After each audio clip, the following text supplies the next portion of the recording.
Welcome back. Now, according to the World Health Organization, our declining brain health is the greatest threat we face, more than cancer, diabetes or obesity. Our next guest is a celebrity nutrition expert whose new book, Upgrade Your Brain, explains how nutrition can improve anxiety, depression and even reduces our risk of developing Alzheimer's. Patrick Holford, you're very welcome to the show. Good to see you again. It's good to see you. And actually, 2 weeks ago in The Lancet, there was a major study, global study, which shows that 43% of the world's population, 3.4 billion people, have disability to do with brain, mental health, neurological.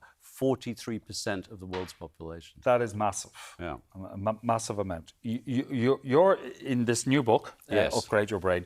You're talking about mental health and our diets, yes. especially sugar-laden foods, carb-rich foods. So yes. Tell us more. And lifestyle. And also, I want to say that I run a charity called foodforthebrain.org. We have now 16 of the world's leading professors on omega-3, sugar, exercise, lifestyle. They're the experts. They're the masters. I'm the sort of jack of all trades. But when you put the pieces together, you realize you do not need to develop Alzheimer's at all, really. 1%, less than 1% is in the genes. So there are 4 horsemen of the mental health apocalypse in relation to your diet and your biology. And one you quite rightly say is sugar. So we already see in teenagers the same areas of brain shrinking, the same loss of cognitive function that we see in Alzheimer's. We see this in 14-year-olds who have sugar problems. And by the way, that is why that if someone's diabetic, their risk for Alzheimer's just goes up massively. So that's one of the problems. Teenagers? Teenagers. The youngest age of a non-genetic Alzheimer's diagnosis is age 19. Oh, wow. That is scary. Yeah. That is very frightening. No, it really is. And we're seeing at the moment an IQ is dropping about 7% a generation. Like we made a documentary a few years ago about Alzheimer's and dementia, and we were chatting to relatives of people who were in their 40s. Yeah. And we were being told that this was a very, very early age to be diagnosed with Alzheimer's. That means you're saying 19. Absolutely. And it's so important. And the biggest database of information at the moment is the UK Biobank. And they tested 500,000 people, including me, back in 26. And my scientists, the leading guy in China, a leading guy at Oxford University, have done a study, it's all published, and from their data, which says 73% of Alzheimer's right now can be prevented. So let's go back to the 4 horsemen of the apocalypse. We've got sugar. I'm just so conscious that we're going to be at the end. We don't want. Well, this is very relevant because the second one I want to say is brain fats. Omega-3 is absolutely vital, and the more omega-3 you have, literally the more brain you have, and the better your cognitive abilities. And one of the tragedies that's happening now is many children don't eat fish at all. You know, so omega-3 has crashed. And actually, literally, our brain size is shrinking. So can you supplement it if you're not a fish lover? Yeah, I mean, I do both. We say smash it. That is salmon, mackerel, anchovies, sardines, and herring or kipper. Okay. It's the oily fish that really count. If you can eat the fish, fantastic. We are an island, you know? Yes. I mean, we got so much coast. You know, we should be really actually exporting lots of fish and eating it for ourselves. We do export most of it. Oysters, mussels. Yeah. All these foods are fantastic. And so that's it, omega-3. Now, there's been an incredible discovery. And that is that when people get older, particularly, they don't absorb vitamin B12 very well, which is in meat, fish, eggs, milk. So if you're vegan, you have no B12. You have to supplement it. And the discovery that's been made is that the omega-3s do not work without the B vitamins, and the B vitamins do not work without omega-3. So my colleagues at Oxford University did a study giving B vitamins or placebo to people with pre-dementia. And in those with sufficient omega-3, they got 73% less brain shrinkage in 1 year. And that's what Alzheimer's is, brain shrinkage. 73% less brain shrinkage. Wow. The latest drug that was all over the newspapers got 20% increased brain shrinkage. So we've now got 3 horsemen. You know, we've got sugar, we've got the omegas, and we've got the B vitamins. And the 4th horseman is the brain uses so much energy. I mean, all our thinking and all our seeing and all our perception. And when you generate energy, you make exhaust fumes, which we call oxidants. A bit like smoking increases risk. Pollution increases risk. And that's why you need fruit and veg, herbs, spices, and all those foods. They're antioxidants.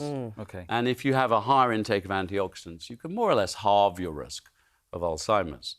So these are all things that are under our control. Now, what we've been doing, which is super cool at the charity, is that if someone has a problem, they're sent to a memory clinic and they do a cognitive function test. And you can see changes 40 years before a diagnosis.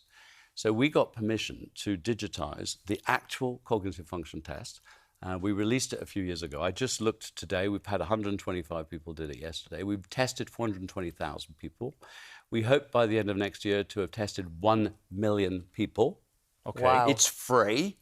Foodforthebrain.org is a charity. Then you answer a questionnaire and it shows you exactly what's driving your risk and exactly what you need to do to prevent Where it. do you go again? Foodforthebrain.org. Can I ask you about women? Because Yes. women get It's a very good point. dementia and Alzheimer's Yeah. more than men do, and it happens after menopause when the hormones change. Well, it's funny you say that. Go on. Because the cognitive function test Yes. was developed, not by us, it's used internationally, to find out whether you do or don't have dementia. Yes. So a bit like you have a diabetes test. I'm either fine or I got diabetes. Now, we have now analysed 400,000 tests, and cognitive function decreases almost in a straight line from the age of 18. Okay. But in women, what's interesting is that women do a bit better than men until the menopause years, and then it drops off. So we know there is a hormone effect that's contributing to this that makes women's brain go a bit fuzzy and muddy. I think it's called brain fog. yeah, Yeah, brain fog. But the amazing thing, and I'll give you one example to show you how in control we are. There was a guy last year, and his wife kept finding him in different rooms at night because he couldn't find the toilet in his own house. So he was diagnosed with mixed dementia, Alzheimer's and vascular dementia. And she said, what can we do? And they said nothing. They found our charity, foodforthebrain.org. They did the test. They did everything, which includes things like getting enough sleep, went to bed a little bit early. He's now actually joined a Morris dancing group. He was a computer programmer, couldn't turn his computer on or off. He was a gardener. He couldn't even think of tomorrow.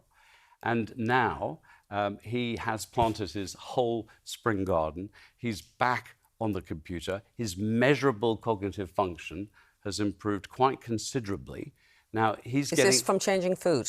Exactly. It's from doing what's in the book, and it's doing, I'm traveling around Ireland, I think tonight. Yes, last night was Dublin.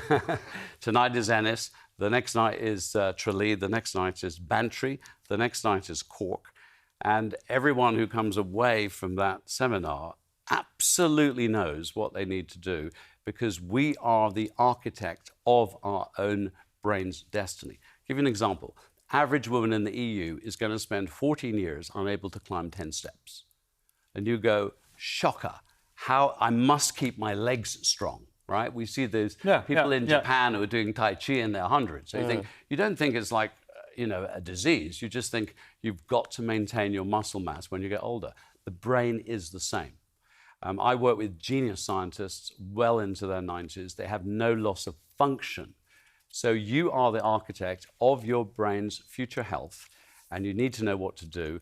And that is why we, because really I represent all these brilliant genius scientists, are traveling around the world, after Ireland, England, America, and then Canada and China and Japan, because we know how to prevent this disease. And it's to do with what you eat, and it's to do with how you live. Your future is under your control. Fascinating, isn't it? Fascinating. Absolutely fascinating. And by the way, the foodforthebrain.org gives details of where I'm going. Thank you. I was just about to say it as well. So foodforthebrain.org, you'll find out where Patrick is appearing while he's in Ireland. And a reminder, you can pick up his book, Upgrade Your Brain, in all good bookshops nationwide. You'll even get them in the bad ones. You probably will, to be fair. You will. Patrick, great to see you. It always is good to see you. Yeah, good to see you too. All right.